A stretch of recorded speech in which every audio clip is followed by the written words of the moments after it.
This is Dead Serious, a show about short horror stories worthy of discussion. I'm Dead Pallet, and I still like Ike. Today we're going to be taking a look at another Fleming Storage Unit. Fleming Storage Unit 123. Banker's Boon. Let's get right into it and see what this storage unit has in store for us. It was a warm Monday morning when a man in a dark suit showed up at my door. It was a short, sharp rapping at my door that alerted me to his arrival. "Are you Robert Johnston?" the man asked as I opened the door. As I told him that I was, he held out a large envelope with my name written in Sharpie on the front. "What is this?" I asked the man's back as he started to walk to his car. Getting no answer as he entered his car, I turned to head back inside. The note inside was from my grandfather. It told me that he left some gifts for me in some storage unit in Montana, and that due to an issue at the facility, I had to pick them up by that Saturday. It took me a few favors and some paid time off to prepare, but by noon the next day I was in Harve pulling open Unit 123 of the Fleming Storage Units.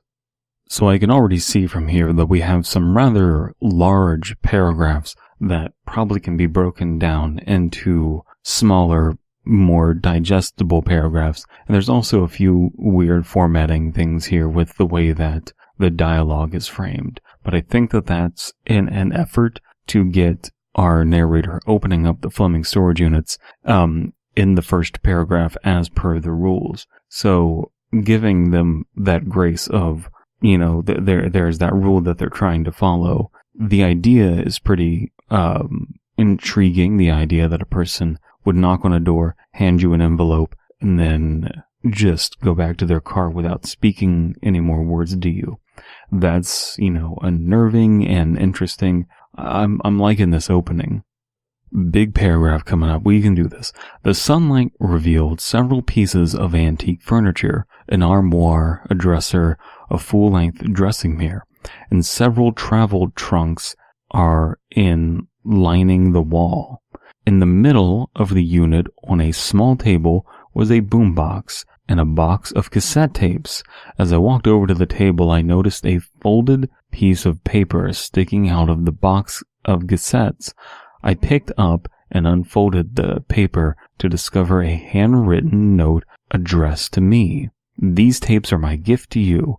The furniture is also yours to do with what you like. These tapes are what made me successful, and I hope you listen to them. May this note find you in good health." I read aloud. The note was written on stationery that had from the desk of J. Johnston printed on the top of it. Yeah, so still in the middle of this paragraph.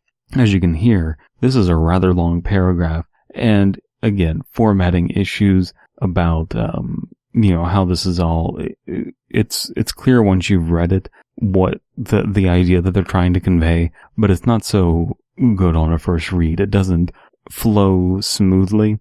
A lot of big sentences, where, we need some shorter sentences to break those up, just on a very formal level that makes stuff more readable. My grandfather must have written this for me himself. Folding the note and putting it in my pocket, I picked up one of the tapes and inspected it. It is a plain white tape with a number 1 written on it in marker. Looking at the other tapes, they all have numbers written on them. Without even checking to see if the boombox would work, I put in the first tape and pressed play. After a few moments of crackling silence, the voice of the man came over the speakers. "If you're listening to this, then you are in need of help. Why would my rich grandfather leave me self-help tapes?" Shaking my head, I leave the tape playing as background noise as I start sifting through the furniture. After listening to 3 of the tapes and having a look through several trunks, I was beginning to become hungry. Figuring on calling it a day, I decided to close up the unit and head somewhere to get some food. Okay, so what we're having here is pretty interesting. Again, the formatting is really distracting for me, but if we actually pay attention to the plot, I like the idea that they put the tapes in and they're listening to the tapes as they are continuing to move. That's a very practical, modern mindset, be productive while you're doing, multitask, get some sort of enrichment out of your life while you're doing a more mundane task like moving around. And along with that, I like the idea of self-help. Self-help is a very sort of dangerous idea, you get self-help and a lot of the times they're con artists. So that's a ripe field for something creepy to happen. It's something where there's automatically a level of distrust. It feels like self-help people a lot of the times are preying on people who are not in a good place. And the idea that someone who is successful is giving you the self-help. You see this a lot of the times on social media, that asshole who's like, yeah, here in my garage, and check out my Lamborghini. Also look at all these books, and I'm going to tell you how I became successful. That ups the con artistry. The fact that they're trying to lend credence by saying, look how wealthy I am. So, there's some stuff to work with here. I'm just really put off by the formatting. This could use some editing. But I decided to close up the unit and head somewhere to get some food. I went over to Marg Madness, hoping to get a large burrito and several margaritas. So that is the paragraph break. Again, that short little thing, these could be spaced out better. As I sat in the bar waiting for my food, I started to think back on why my grandfather felt he needed to rent a storage unit 2 states away just to give me some furniture and a box of self-help tapes. I remember that my father and him had a large falling out. My dad thought that he would be a bad influence on me growing up. Something about how he was a money-obsessed man, caring for nobody but himself. My father told me, as I was growing up, that my grandpa had a great dad, and it was only after he left the military that he became a banker, caring for nothing but money.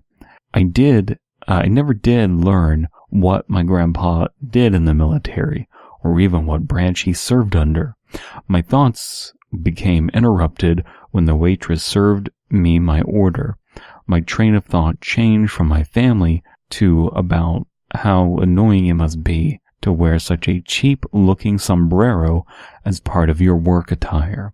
Still lost in thought as I ate, I kept mulling over the meaning of the tapes.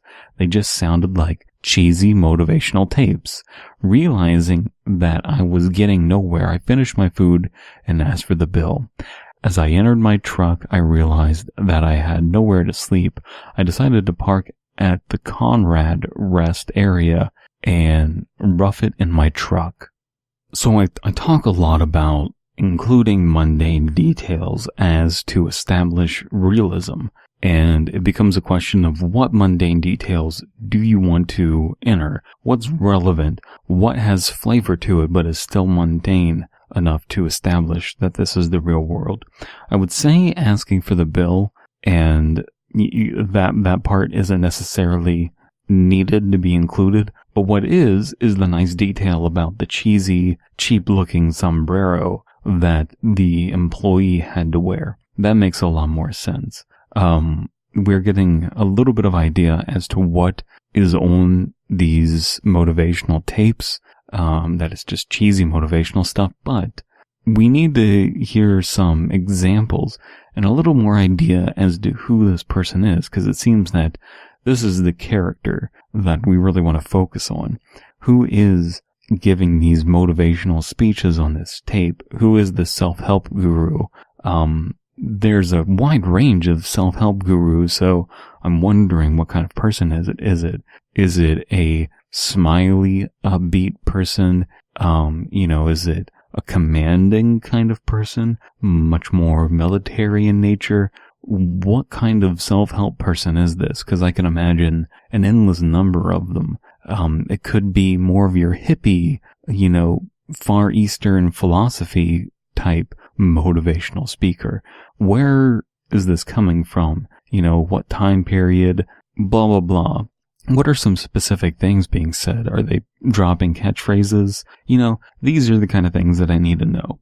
But it is nice to get some details on the grandpa and the father, and that they had a falling out that is establishing that there's more to this story that our narrator doesn't know about, and establishing a reason as to why they wouldn't know. So we are also being given the question of, why are they renting out this space 2 states over? All of this kind of stuff, So hits and misses.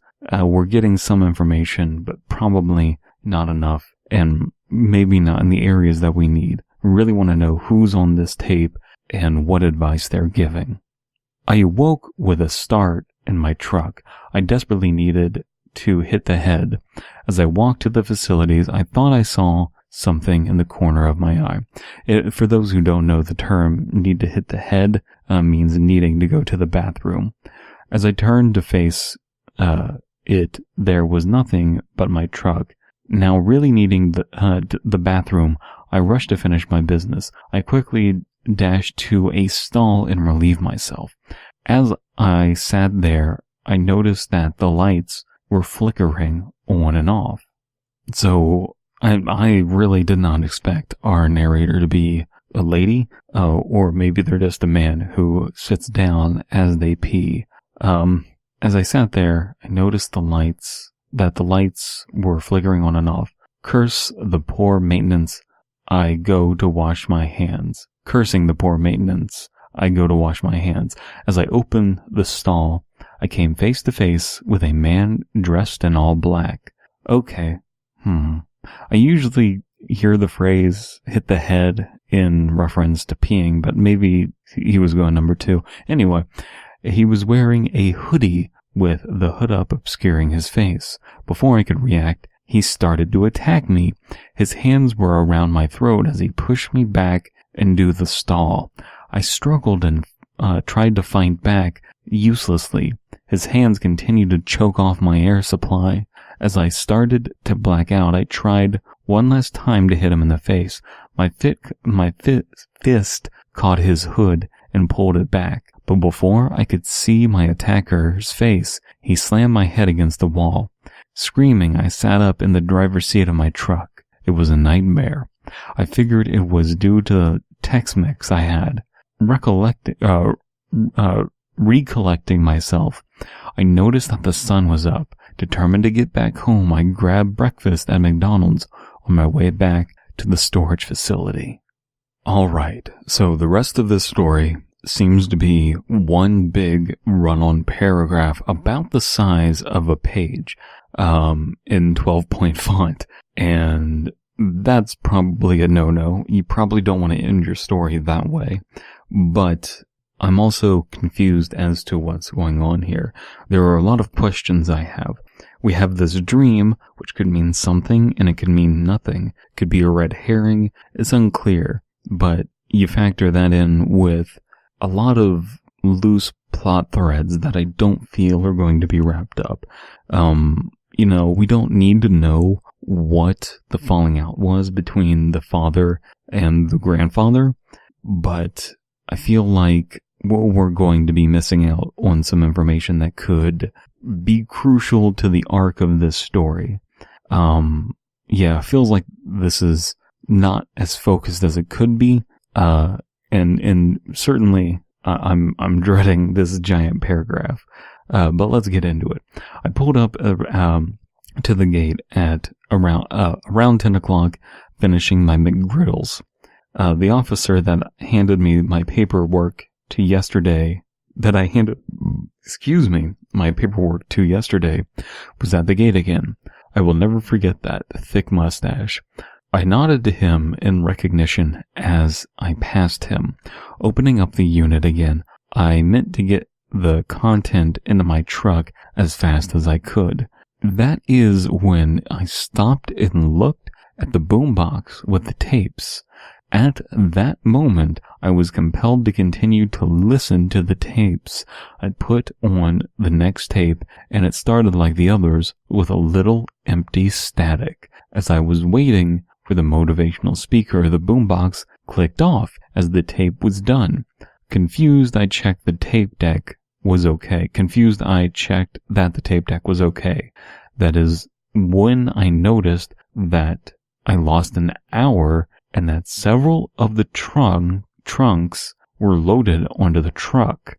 I thought to myself that I must have been so inspired by the tape that I got some of the job done before I knew it.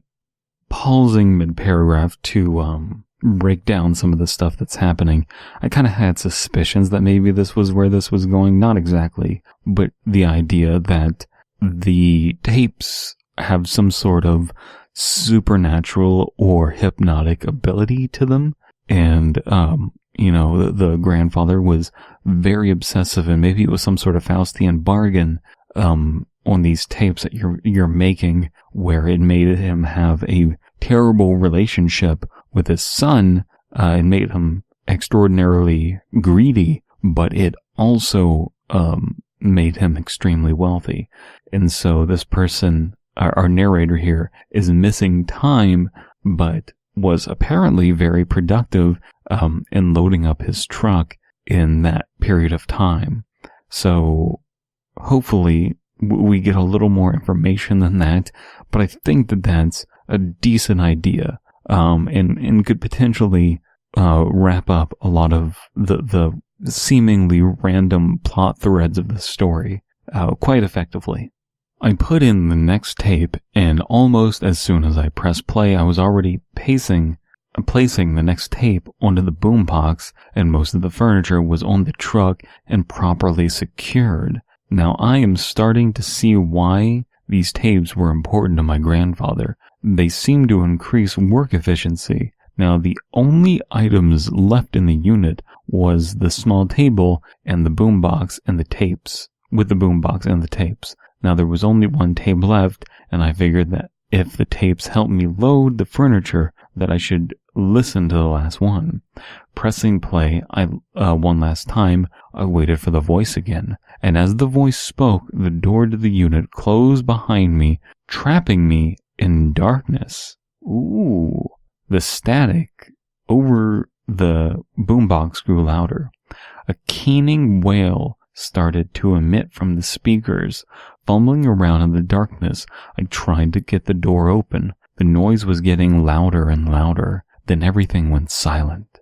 The light flickered back on, and standing before me was a man with no face and a black... No, I'm straight up fucking with you guys. Oh, how many people did I get with that? The noise grew louder and louder. Then everything went silent. The light flickered back on, and standing before me was the man from my nightmare. Knowing what will happen if he gets his hands on me, I attack first. I tackle him to the ground and started strangling him. I kept my hands around his throat, choking him. After I felt him go limp, I looked into his lifeless eyes. I saw my own face staring back at me. The boombox clicked to a stop, and I realized that was all in my head. I was standing there the entire time for the last tape. Okay, pausing again. I could see that coming, that, okay, so we can figure that this person isn't arrested for choking another man to death. So it's probably going to be another dream, just like it was before. So that's not really leading us anywhere interesting, I don't think. Nor did the previous dream lead us anywhere interesting. It's all very supernatural. Possibly some sort of induced hallucination. I think that that's stretching the bounds of credibility. I like the idea of taking the real world and injecting just a little bit, just the teensiest bit of insanity into it, of unbelievable stuff into it. But I think that this is stretching that a little bit too far. for my taste. Let me know what you think down below in the comments or on the Discord, whether this is within the realm of possibility or not, whether this breaks your immersion or not. But it's doing that for me. I think maybe cutting out the ominous man in a black hoodie altogether would be a good idea. Maybe replacing it with something a little less generic and tying it into the tapes in some way, because I'm getting the feeling that they are tied to the tapes, that the tapes can cause a blackout state and implant something in your unconscious mind, which is why when our narrator's sleeping, they are dealing with that man in the bathroom, along with probably they needed to go to the bathroom. So, you have dreams about needing to go to the bathroom when you're asleep and you need to go to the bathroom. Hopefully you don't piss the bed, though. Let's press on. Then I knew, like the last puzzle piece falling into place, I was holding myself back this entire time. I needed to shed that which is useless: emotions, empathy, relationships, and family. All of it drags one down. Then I had another flash of inspiration. I need to share this insight. The world needs to know. As I loaded the boombox, table, and tapes into the truck, I made plans to digitize these tapes and release them onto the internet. As I closed the door to Unit 123, I wonder how the world would change with my new insight. Again, in the same regard, too idealized, too much fantasy. I think that this could be pulled back on a little bit. The idea, very bin-drowned idea, which isn't necessarily a bad thing, of digitizing these tapes and putting them out there into the world. But we don't know anything about these tapes. We know what the effect they have, but the personality of the tapes isn't there. And I think that that's a lost opportunity. The idea that there is a blackout so you don't know what's on the tapes isn't lost on me. I think that that's what's being attempted here. There's a lot of talk of the tapes, but not what's actually on them, outside of the fact that it's a motivational speaker, and that's because it is presumably hypnotizing our narrator, and they can't remember that. I don't know that that's the best direction to take, nor is the idea that they would have this complete transformation in a short period of time to not believing in empathy and relationships and that kind of thing. I think that that could be done perhaps more incrementally. I think that revelation is just a little bit too abrupt, especially in this giant run-on paragraph, to have that thesis pinned down that quickly.